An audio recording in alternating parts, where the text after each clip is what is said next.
Hello বন্ধুরা, তোমরা সবাই কেমন আছো? আশা করি সবাই ভালো আছে। আমিও ভালো আছি। চলে এসেছি ছোট্ট একটা মিনি ব্লগ নিয়ে। তো আজকে ব্লগে দেখাবো আমাদের বাড়ির কিছু সদস্য আছে, মানে ছোটো ছোটো সদস্য আছে, সেটাই তোমাদেরকে দেখাবো। তাদের আজকে পরিষ্কার করবো, স্নান করাবো। তো ওটাই তোমাদেরকে আজকে দেখাবো। বাইরের ভিউটা দেখো। আজকে ওয়েদারটা একটু ভালো আছে, সেই জন্য এলাম ছাদে। আর যেহেতু রোদ উঠেছে, ভাবলাম ওদেরকে একটু পরিষ্কার করে নিই। তো দেখো ওদের কাণ্ডে দেখো, একজন ভেতরে ঢুকে আছে, একজন বাইরে। আর এদিকে দুজনকে দেখো, ওদিকে দুজনকে দেখো, এই দেখো কী করছে, কি নোংরা করে ওরা। প্রচণ্ড পরিমাণে নোংরা করে, মানে এতটা নোংরা করে না কি বলবো। তার জন্য এদেরকে ছাদে নিয়ে চলে আসতে বাধ্য হলাম, কারণ ঘরে পরিষ্কার করা যাবে না, যা অবস্থা, যা নোংরা করেছে।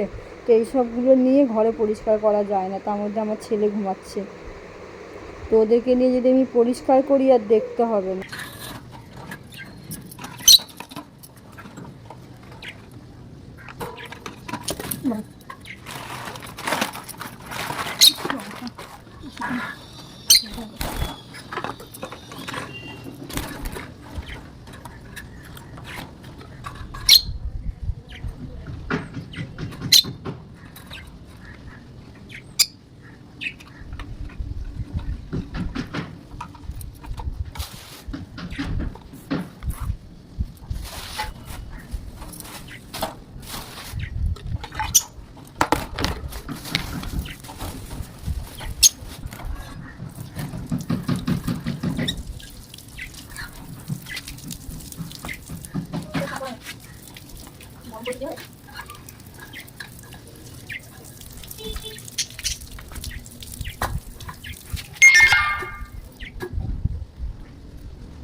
তো এই ছিল আজকের ভিডিওটা যদি তোমাদের ভালো লাগে তাহলে একটা লাইক, কমেন্ট, শেয়ার করতে ভুলো না।